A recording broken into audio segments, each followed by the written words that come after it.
After weeks of pressure, the Secretary of the Prime Minister's Department has released part of his assessment of the controversial sports grant program.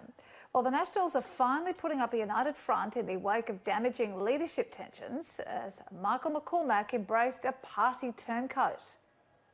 Breaking the ice on Valentine's Day. Can we assume then that you've kissed and made up? There was never a falling out. No love lost between Michael McCormack and Nationals defector Llew O'Brien, who voted for Barnaby Joyce in last week's leadership spill. Do you trust the man beside you? I do, absolutely. After 2 weeks of leadership tensions, Nationals MPs who tried to topple Mr McCormack are sticking with him for now. The leadership issue was decided. I support Michael McCormack as my Deputy Prime Minister. Mr O'Brien making it clear he has no intention of rejoining the Nationals, but will remain an LNP member of the government. That's what they bought, that's what they got, that's what they've still got.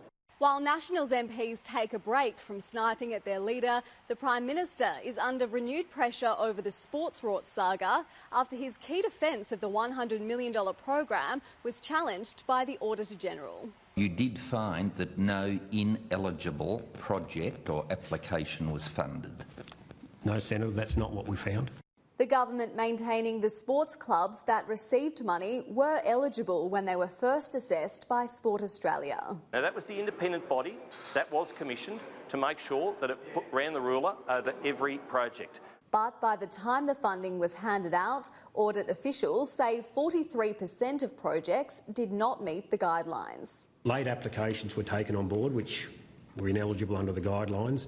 Amendments were made to 4 existing applications which were ineligible under the guidelines, and they were funded. The truth is that they used taxpayers' funds as if it was the funds of the Liberal and National parties, and that has been exposed. While a summary of another report into the grant scheme has now been released after weeks of pressure from Labor and crossbench MPs, the Secretary of the Prime Minister's Department finding significant shortcomings with respect to the Minister's decision-making role.